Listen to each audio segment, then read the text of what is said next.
10ការពិតចិត្តវិទ្យាដែលផ្ដល់ធម៌ពលឲ្យជីវិតអ្នក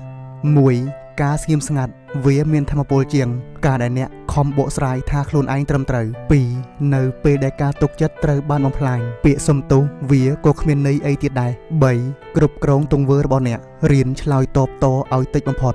4នៅពេលដែលអ្នកស្មោះត្រង់អ្នកនឹងបាត់បង់មនុស្សដែលមិនស័ក្តិសមនឹងអ្នកទៅ5បេះដូងដែលស្រស់ស្អាតតែមួយដួងមានតម្លៃជាងមុខដែលស្រស់ស្អាតរាប់ពាន់មុខ6រង្វង់សង្គមតូចៗជីវិតផ្ទាល់ខ្លួនមានចិត្តដែលស្ងប់ស្ងាត់និងបេះដូងពោពេញទៅដោយក្តីសុខ7កុំត្រឡប់ទៅរកមនុស្សដែលធ្លាប់ធ្វើបាបអ្នក8កុំគិតច្រើនខ្លាំងពេកអីរៀនដោះលែងវាខ្លះទៅអ្នកមិនអាចគ្រប់គ្រងបានទាំងអស់នោះទេ